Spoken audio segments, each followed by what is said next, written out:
धर्म है क्या? परहित धर्म सरस नहीं भाई, पर पीड़ा सब नहीं अदमाई। ये रामायण की चौपाई है, मेरी बात नहीं है। रामायण कहती है कि बिन पग चले सुने बिन काना, कर बिन कर्म करे बिन नाना, आनंद रही सकल आनंद रही सकल रसभोगी, बिन वाणी वक्ता बड़जोगी। ईश्वर निर्गुण है, निराकार है, अखंड है, अविनाशी है, गोचर है। उसी बात को बाइबिल भी कहती, God is one. Guru Granth साहब कहता है ओंकार सतनाम करता पुरख निर्भव निर्वय रजूनी सेवम गुड़ प्रसाद आज सच जुगाद सच है भी सच नानक होसी भी सच। पाक कुरान भी उसी बात को कहती, ला इलाहा इल्लल्लाह मोहम्मदुर रसूलुल्लाह, कि ईश्वर एक है। वसुधैव, सुनिए, विष्णु पुराण कहता वसुधैव कुटुंबकम परिवारम, कि सारा संसार भगवान वासुदेव की संतान है। फिर आप किसकी बात करते हैं? आप कौन से धर्म की बात करते हैं? और भारतीय जनता पार्टी पूरी तरीके से झूठ बोलती चली आई है। अगर जो मोदी जी पहले ही उन कानूनों को वापस ले लेते तो हमारे इतने किसानों को शहीद होना ना पड़ता। किसान की हत्या हुई, पत्रकार की हत्याएं हुई, तो इन तमाम चीज़ें हैं जिनकी सरकार जिम्मेदार है।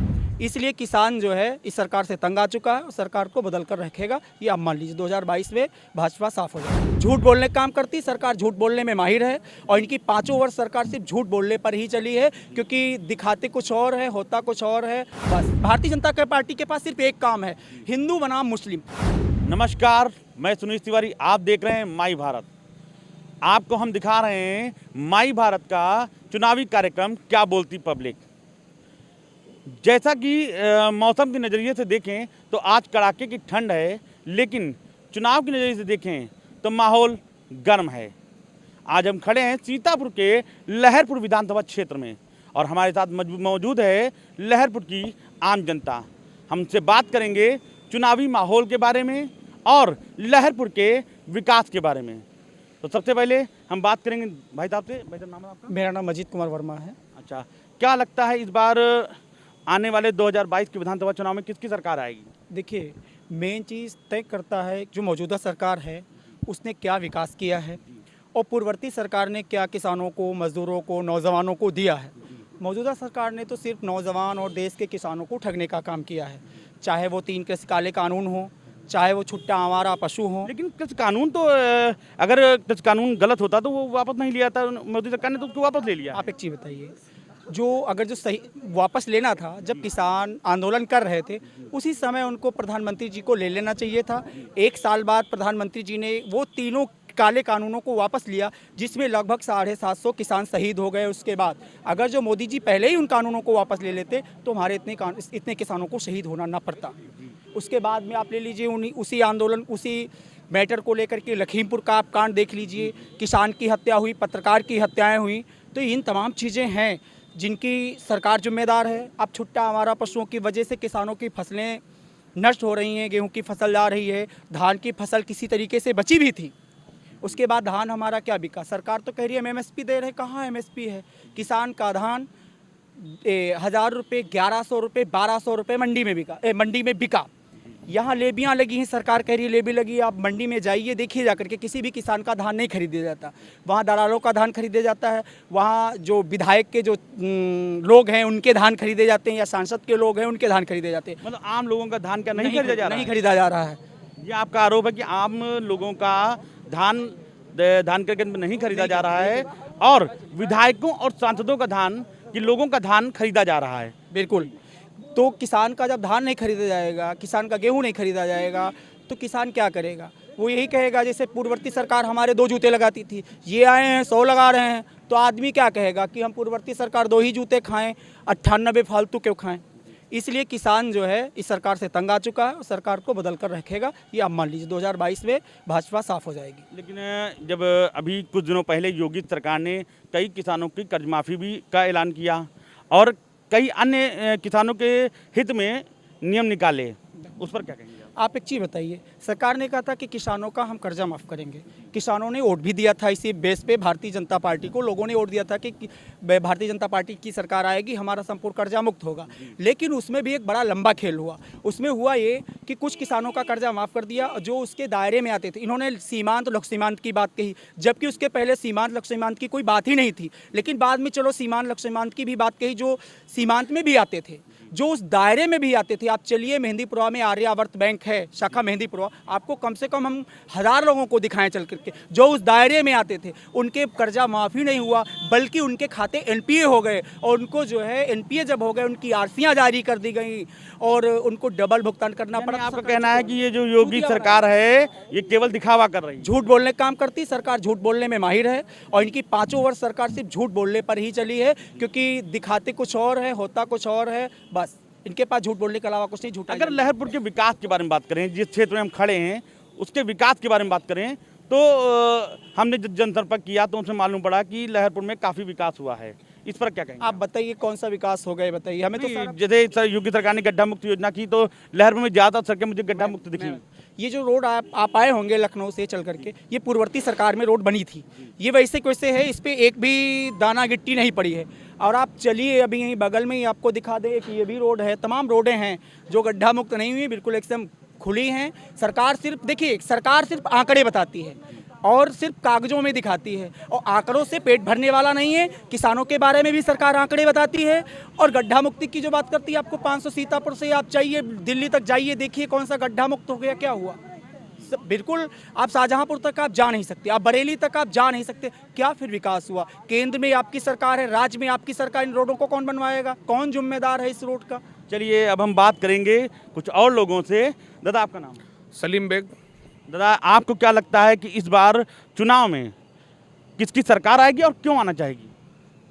पहली बात यह है कि जो भारतीय जनता पार्टी ने जो सरकार बनाई थी आज से 8 साल पहले, मोदी सरकार, उन्होंने कहा था। यहाँ पे बात विधानसभा की हो रही है कि मैं सारी बात जो है इसलिए स्पष्ट बताना चाहता हूँ क्योंकि कहानी जहाँ से शुरू हुई वहीं से कहानी शुरू नहीं, आपका कहना ठीक है, लेकिन हमारा कहना ये है कि हम बात कर रहे हैं आने वाले उत्तर प्रदेश के 2022 के विधानसभा चुनाव की। तो यहाँ पे बात करेंगे विधानसभा चुनाव की। तो इस बार लहरपुर में क्या विकास नहीं हुए हैं, या जो विकास हुए हैं उसका मतलब? यहाँ जो है जो 148 विधानसभा लहरपुर में है, यहाँ पे कोई विकास नहीं हुआ है, और भारतीय जनता पार्टी पूरी तरीके से झूठ बोलती चली आई है, सारे सिस्टम में फेल हो गई है। यहाँ पे आवारा पशु जो खेतों में जो है पूरी जो है फसल चढ़ जाते हैं, जिसकी वजह से किसानों को बहुत नुकसान हुआ है। दूसरी बात यह है कि जो सरकार है, ये पहले बताया था इन्होंने कि 100 दिन में काला धन आएगा और सबके खाते में 15-15 लाख रुपए आएंगे। ना 15-15 लाख रुपए आए, ना 100 दिन में काला धन आया। इन्होंने कहा था किसानों की आय दुगनी हो जाएगी। आज किसान बेहाल हैं, बर्बाद हो गए हैं। व्यापारियों के लिए इन्होंने कोई योजना नहीं बनाई है, इन्होंने व्यापारियों को जो है ठगा है, और इस वक्त व्यापारी जो है मंदी के दौर से गुजर रहे हैं। दूसरी बात यह है कि विकास के नाम पे यहाँ पे कोई एक सड़क नहीं बनाई गई है, एक ईंट नहीं लगाया गया है, खाली जो है हवा में बातें होती हैं, हवा में बात चल रही है। और इस वक्त पूरे प्रदेश में, बल्कि लहरपुर विधानसभा में, ये समझ लिए भारतीय जनता पार्टी जो है बिल्कुल साफ होने जा रही है। दूसरी बात यह है कि माननीय अखिलेश यादव में सबका विश्वास है। पुरानी जो उनकी योजनाएं थी उसको देखते हुए जनता का पूरा मन बन चुका है कि उत्तर प्रदेश से भारतीय जनता पार्टी को साफ करना है, बल्कि जो है जनता का एक एक आदमी खदेड़ना चाहता है। पिछली बार जो अपने लहरपुर के विधायक थे जसबीर अंसारी जी, क्या कारण रहा कि पिछले 5 वर्ष पहले उनकी सरकार गिर गई? जसबीर अंसारी सरकार कौन सी गिर गई? जसबीर अंसारी की कोई सरकारी नहीं थे, वो तो यहाँ के विधायक थे पहले। जी उन्हीं की बात हम कर रहे हैं। वो जसबीर अंसारी साहब बहुत अच्छे आदमी हैं, कोई ख़राब आदमी नहीं है। यह है कि इस वक्त सिचुएशन ये है कि भारतीय जनता पार्टी मुस्लिम और हिंदू के बीच में इलेक्शन कराना चाहती है। हमारे माननीय अखिलेश यादव यहाँ हिंदू मुस्लिम का कोई फैक्टर नहीं रखना चाहते हैं, इसलिए यहाँ से माननीय अनिल कुमार वर्मा जी को जो है कैंडिडेट बनाया जा रहा है, और वो हिंदू और मुस्लिम के एकता के प्रतीक है। उन्होंने सपा के ही कुछ नेताओं का कहना है कि हमारी पार्टी मुस्लिमों की पार्टी है। नहीं, कोई किसी तरीके से मुस्लिम की पार्टी नहीं है, क्योंकि हमारे वहाँ जो है जो 9 विधानसभाएं हैं, यहाँ पे जो जिला सीतापुर में 9 विधानसभा हैं, यहाँ पे सारे हिंदू कैंडिडेट हैं, और हम लोग हिंदू और मुस्लिम में कोई भेदभाव नहीं रखते हैं। अब बात करें लहरपुर के जो अंदरूनी गलियाँ हैं, अंदरूनी रोडें हैं, उनमें क्या कुछ पिछले 5 सालों में विकास हुआ है? कोई विकास नहीं हुआ। आप जाइए लहरपुर कस्बे में, एक एक गली देख लीजिए। नगर पालिका से काम हुआ होगा जो जसबीर अंसारी ने कराया होगा, बल्कि जो है सुनील वर्मा जो यहाँ के विधायक थे, उन्होंने कुछ काम नहीं कराया है, खाली फर्जी बातें हैं, फर्जी उन्होंने वोट ले लिया, लोगों को बेवकूफ़ बना दिया। चलिए अब हम कुछ लोगों का कहना है कि यहाँ के जो विधायक हैं, जो इस समय वर्तमान विधायक हैं, उन्होंने कुछ भी काम नहीं किया है और योगी सरकार भी किसानों को केवल झूठा वादा कर दिखा रही है। अब हम बात करते हैं दूसरे कैंडिडेट से। जी भाई साहब, आपका नाम? सुभाष चंद्र। कहाँ के निवासी हैं आप? कटेसर। क्या लगता है इस बार चुनाव में किसकी सरकार आएगी और क्यों? सरकार तो बीजेपी की ही आएगी। क्यों, ऐसा क्यों? ऐसा क्यों का आप देख लीजिए, कह रहे हैं कि पहली बात तो मेरी बात है बेरोजगारी। बेरोजगारी क्या मतलब? कहते हैं किसी को नौकरी नहीं मिली, कौन बेरोजगार हो गया? बेरोजगारी मतलब क्या है? अब मैं तो पढ़ रहा था, वैसे ही पढ़ रहा हूँ। ऐसा कौन है जो नौकरी से हटा दिया गया हो? पहले था, जो पहले था वो पहले है। आप पहले पत्रकार थे, पत्रकार हैं। युवाओं को युवा जो अब आगे आ रहे हैं, हाँ। उनको नौकरी नहीं मिल रही है। तो नौकरी क्या कोई खात होने जा रहा है? जिस हिसाब से मिल रही है, जैसे मिलनी चाहिए वैसे मिल रही भाई। हमारी रिश्तेदारी में भी कई लोग अभी एक पुलिस बने हैं, कोई कुछ बना है, तो क्या वो ऐसे ही आ गया है? क्या नौकरी मिल रही है? वो हिसाब से मिल रही है। जिस हिसाब से बीजेपी का मैनिफेस्टो जारी हुआ था कि युवाओं को रोजगार उचित मात्रा में देंगे, लेकिन इन लोगों का कहना है कि उचित मात्रा में रोजगार मिल ही नहीं रहा है। तो ऐसा तो सभी सरकारों में होता है, सभी सरकारों में ऐसा होता है। नहीं। भाई आपको इसलिए हम लोग लाए थे कि पूर्ववर्ती सरकार मान लो हमारा नुकसान कर रही है तो हम आपको लाए हैं। आप क्यों नहीं अपनी खरी उम्मीदों पर खरे नहीं उतरे? आप एक चीज़ बताइए, भारतीय जनता पार्टी के पास सिर्फ एक काम है, हिंदू बनाम मुस्लिम। देखिए इनके पास धर्म नहीं धंधा है। धर्म है क्या? मैं भाई साहब से पूछा था, मेरे छोटे भाई हैं, मैं इनसे उम्र में भी बड़ा हूँ। धर्म है क्या? परहित धर्म सरस नहीं भाई, पर पीड़ा सब नहीं अदमाई। ये रामायण की चौपाई है, मेरी बात नहीं है। रामायण कहती है कि बिन पग चले सुने बिन काना, कर बिन कर्म करे बिन नाना, आनंद रही सकल रसभोगी बिन वाणी वक्ता बरजोगी। ईश्वर निर्गुण है, निराकार है, अखंड है, अविनाशी है, गोचर है। उसी बात को बाइबल भी कहती, God is one. Guru Granth साहब कहता है ओंकार सतनाम करता पुरख निर्भव निर्वय रजूनी सेवम गुड़ प्रसाद आज सच जुगाद सच है भी सच नानक होसी भी सच। पाक कुरान भी उसी बात को कहती, ला इलाहा इल्लल्लाह मोहम्मदुर रसूलुल्लाह, कि ईश्वर एक है। वसुधैव, सुनिए, विष्णु पुराण कहता है वसुधैव कुटुंबकम परिवारम, कि सारा संसार भगवान वासुदेव की संतान है। फिर आप किसकी बात करते हैं? आप कौन से धर्म की बात करते हैं? देखिए इस हिंदुस्तान के अंदर कोई भी हिंदू खतरे में नहीं। ये सिर्फ हमारे पास एक चीज़ बताती है, माननीय स्वर्गीय अटल बिहारी वाजपेयी जी। सुनिए मेन मुद्दा जो आ रहा है, इनका कहना है कि भारतीय जनता पार्टी ने युवाओं को रोजगार भरपूर मात्रा में दिए हैं। मेन बात मैंने जो बताया ना, भारतीय जनता पार्टी ने सिर्फ हिंदू बनाम मुस्लिम में बांटने का काम किया, रोजगार कहाँ दिया? वही तो मैं बात कर रहा हूँ। भारतीय जनता पार्टी के पास तो रोजगार दिए नहीं। भारतीय जनता पार्टी ने सिर्फ 5 साल तक हिंदू बनाम मुस्लिम किया है। हिंदू बनाम मुस्लिम किया है। एक बात सुनिए, आप कभी आपके यहाँ कोई गल्ला लेने जो हो इधर लाइन में खड़ा, उसको 3 किलो दिया जाएगा, और जो हिंदू हो बिल्कुल सही, ये बात बिल्कुल सही है। ठीक है। अरे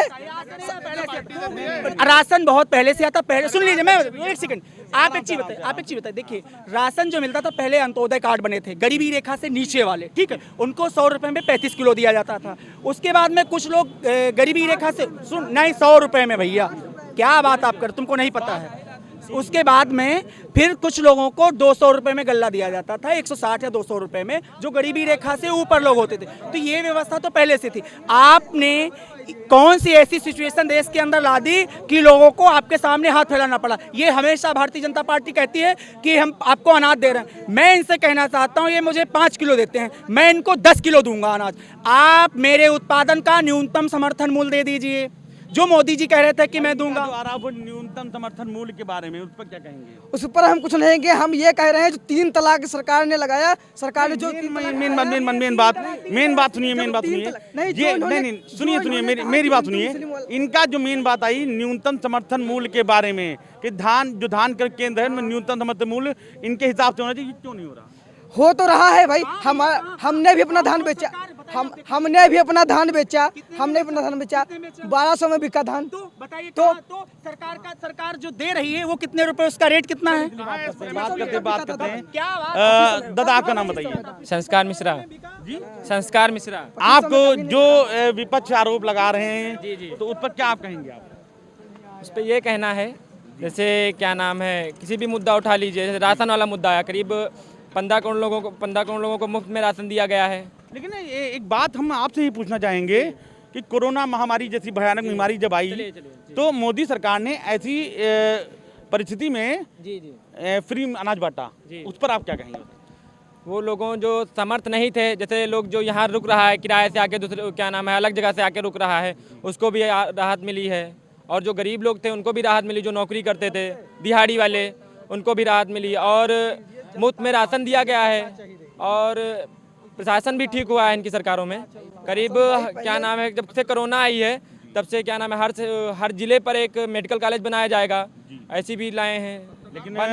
लेकिन ऐसे में जब कोरोना महामारी आई तो उसमें ऑक्सीजन की काफ़ी कमी हुई थी जी चलिए, लेकिन उसके बाद जी। इन्होंने ऑक्सीजन प्लांट लगवाए। ऑक्सीजन प्लांट, उसके बाद 555 प्लांटों का एक ब्यौरा बनाया गया, उसमें 555 प्लांट अपने लगाने सीतापुर में लगा था, 382। अपने सीतापुर में लगा था, लेकिन वो खराब हो गया जल्दी से।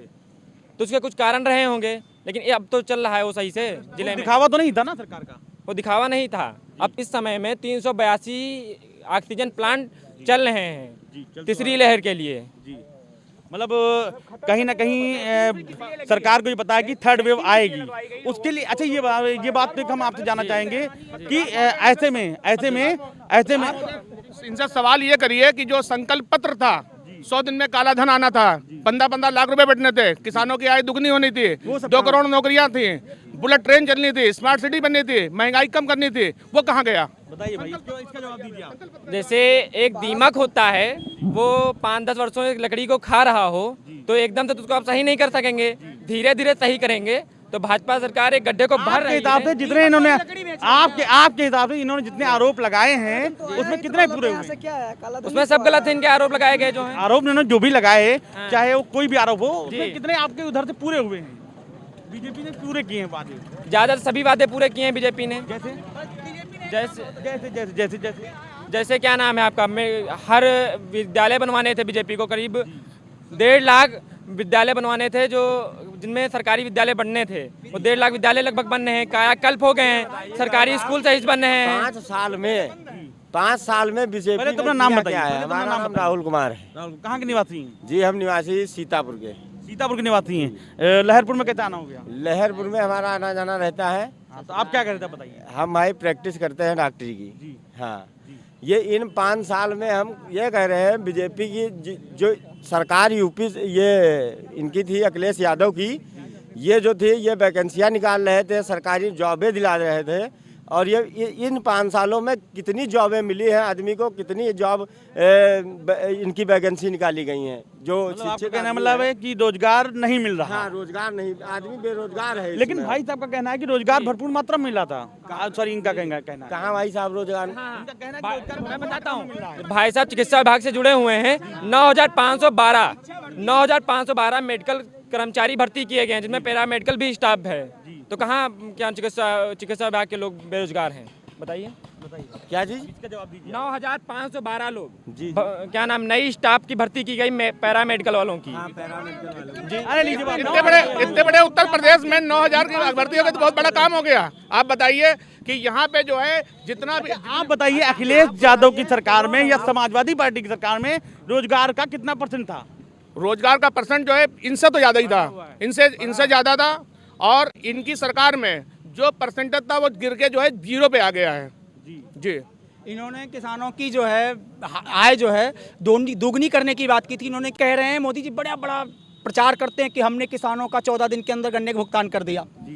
आप बताइए, जो लेट पेमेंट का ब्याज मिलना था किसानों को, तो उस लेट पेमेंट गन्ने के जो ब्याज है 14 दिन के अंदर भुगतान होना चाहिए। यदि भुगतान नहीं होता है तो ब्याज मिलेगा।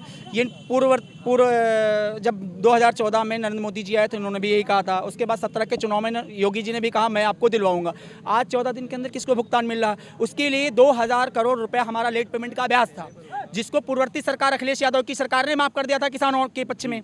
इन्होंने कहा कि हम देंगे आपको, योगी जी ने कहा हम देंगे, हम लोगों ने आपको वोट दे दिया, आप सरकार में आ गए। ये क्या काम कर रहे हैं 5 सालों से? जब हम लोग हाई कोर्ट गए, हाई कोर्ट में इन्होंने मिल वालों के पक्ष से हल्फनामा दिया कि जो पूर्ववर्ती सरकार ने जो निर्णय लिया था वो निर्णय सही है और किसानों को लेट पेमेंट का ब्याज नहीं मिलना चाहिए। उसके बाद में संजय भूस रेड्डी के खिलाफ फिर हम लोग कोर्ट से कहा कि भाई हम जो गन्ने का जो ब्याज है, हम लोगों को भी ब्याज लेते हैं, केसीसी बनवाते ब्याज देना पड़ता है, इसलिए हमें मिलना चाहिए। कोर्ट ने कहा ठीक है, कोर्ट ने सरकार का निर्णय पलट दिया और कहा नहीं मिलना चाहिए। योगी जी ने फिर से कहा कि जो है संजय भूसरेड्डी के खिलाफ अवमानना का नोटिस जारी कर दिया कि मिलना चाहिए। ये बार बार शपथ पत्र दे रहे हैं कि किसान झूठे, किसानों को ब्याज नहीं मिलना चाहिए। क्यों नहीं मिलना चाहिए? आप बताइए। सुनिए, किसानों की आय दोगुनी करने की बात हुई, किसानों के कर्ज माफी की बात हुई, गन्ने के 14 दिन के अंदर भुगतान की भी बात भुगतान की बात हुई।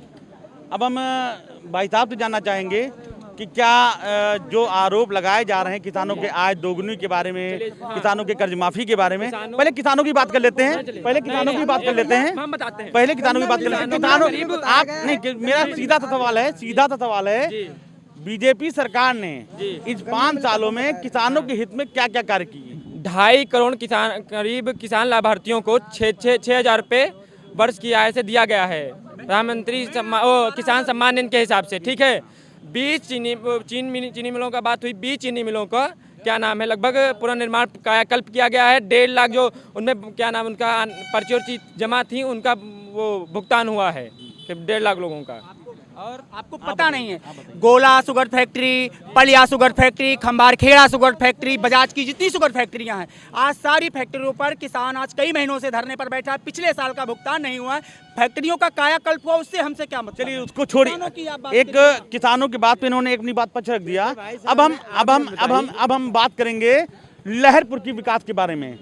आपको क्या लगता है कि लहरपुर में क्या विकास क्या हुआ है? विकास के बारे में लहरपुर में शून्य विकास हुआ, कुछ भी नहीं। आप बताइए क्या विकास हुआ? ये जो आपको दिखाई दे रहा है ये नगर पालिका का विकास है, वो भी ये मौजूदा नहीं, ये पिछला विकास है।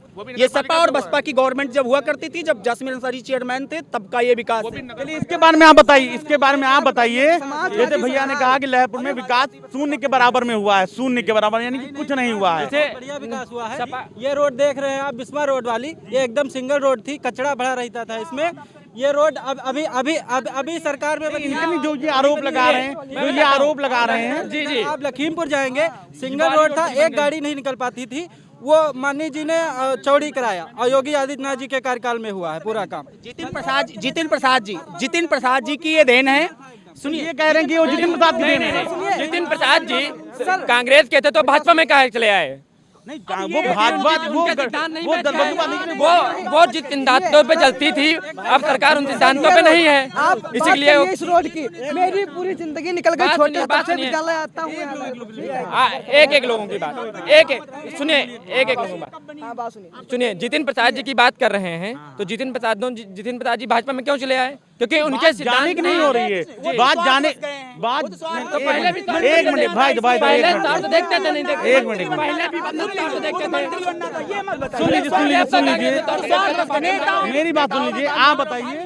भाजपा, मैं जितिन प्रसाद जी की बात कर रहा हूँ। भाजपा की नीतियों से प्रभावित होकर जितिन प्रसाद, अपर्णा यादव जो बहू है मुलायम सिंह की, वो और बहुत सारे नेता भाजपा की नीतियों से, माननीय योगी जी से, माननीय मोदी जी से प्रभावित होकर देश हित में वो लोग गए हुए हैं भाजपा में, और बहुत सारे नेता देश हित में जो। लेकिन अभी तो सपा के कुछ नेता, सपा के ज्यादातर नेता भाजपा में शामिल हुए हैं। उनको अपने टिकट का खतरा लग रहा था, इस वजह से वो भाग गए। भागने से जीत नहीं जाएंगे, वो जीत नहीं जाएंगे भागने से, ये देख लेना। अरे हम बात एक मिनट किसान है, सुन लीजिए, हमारी बात सुन लीजिए। ये बता रहे हैं सालाना 6,000 रुपए महीने दिए जा रहे हैं, सालाना 6,000 रुपए दिए जा रहे हैं, लेकिन सालाना दिए जा रहे हैं, इतने जहाँ जाते हैं जानवर सरकार ने नहीं छोड़े हैं।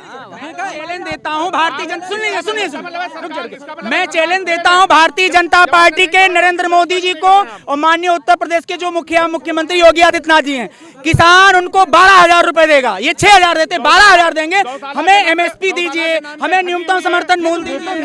MSP वाला बिल तो वापस हो गया ना, नहीं खत्म क्यों? आप 6,000 की बात कर रहे हैं, मैं 12,000 देने के लिए तैयार हूँ। आप हमें न्यूनतम समर्थन MSP की, एक मिनट, बात MSP की हो रही है, तो MSP का तो बिल वापस हो चुका है। क्या कहाँ हो चुका है? बिल तो वापस कर लिया ना। बिल MSP दीजिए ना। बिल तो उन्होंने जो काले कानून उसमें लगाए थे, उसमें इन्होंने असीमित भंडारण व्यवस्था की थी, उसमें किसानों की जमीन अधिग्रहित करने की बात थी, वो अलग। MSP कहाँ दिया भाई? MSP दीजिए ना आप, न्यूनतम समर्थन। चलिए इसके बारे में हम बात करेंगे, पहले तो हम विकास के ही बारे में बात करेंगे, क्योंकि विधानसभा चुनाव जो है वो विकास पर मध्य डिपेंड करता है। हमने कहा कि जैसे लहरपुर में क्या विकास हुआ है, हम लहरपुर में बात करें कि जो अंदरूनी गलियां हैं, अंदरूनी रोडें हैं या अन्य चीजें, उन पर हम क्या कहें? नगर में आप जाएंगे, ऐसी शायद ही कोई सड़क बची हो जहां पे इंटरलॉकिंग का कार्य ना हुआ हो। नगर पालिका के अंदर, नगर पालिका का भी पैसा जो आता है सरकार से ही आता है, बाहर से नहीं आता है, ना तो नहीं नगर पालिका नहीं सुनिए विधायक निधि और नगर पालिका दोनों अलग अलग हैं। तो विधायक निधि का पैसा कहाँ पर लगा है? विधायक निधि का ग्रामीणों में लगा हुआ है। इधर आप विकास नगर चले जाएंगे, विकास नगर जो पूर्व विधायक यहाँ ग्रामीण क्षेत्र की रोडें तो नहीं बढ़िया हैं, ग्रामीण क्षेत्र की रोडें तो नहीं ग्रामीण क्षेत्र का ही बता रहे हैं हम। आप मेरे इधर गांव तरफ चले जाएंगे, सारी सड़कें जितनी पुरानी बनी हुई थी सारी रिपेयर करा के नई करवाई गई, और मेरे गांव के करीब 3-4 सड़कें जो गांव में नहीं बनी हुई थी वो बनवाई माननीय विधायक जी ने। जो आज़ादी के बाद से ऐसे काम थे जो किसी सरकार ने नहीं किए थे, वो माननीय विधायक सुनील वर्मा जी ने किए हैं। इस बार हम ये जानना चाहेंगे कि आने वाले विधानसभा चुनाव में किन पार्टियों की टक्कर होगी? कोई टक्कर नहीं है मोदी और योगी के आगे, कोई टक्कर नहीं है। आप बताइए भाई, टक्कर है कि नहीं है? ये जो है सिरे से हार रहे हैं। यहाँ से समाजवादी पार्टी जीतेगी, माननीय अनिल कुमार वर्मा जी जीतेंगे, और यहाँ पे तो अभी अनिल जी को टिकट में क्या घोषणा हुई? वो फाइनल हो गया है। सिर्फ जो है बाहर जो है आके लिस्ट बाहर आनी है, बाकी वहाँ से फाइनल हो गया। माननीय अखिलेश यादव ने जो है अनिल कुमार वर्मा जी के ऊपर जो है दांव लगा दिया है, और यहाँ से माननीय अनिल कुमार वर्मा जी ही जीतेंगे। क्योंकि नहीं, अनिल जी पे दांव लगा दिया वो तो अलग है, हम ये पूछ रहे हैं कि किन पार्टियों में टक्कर है? सीधी जो है पार्टी से टक्कर है, भारतीय जनता पार्टी से, और भारतीय जनता पार्टी का कम से कम 50,000 वोट यहाँ से खसक चुका है। हाँ, चलिए ठीक है, तो अब हम विराम लेना चाहेंगे। और लहरपुर की जनता से मैंने आपकी बात कराई और चुनावी माहौल का जायजा लिया। हम आपसे ऐसे ही रूबरू कराते रहेंगे आम जनता से, और आपको दिखाते रहेंगे क्या बोलती public. Camera person Manish Sharma के साथ सुनीश तिवारी, माई भारत, सीतापुर।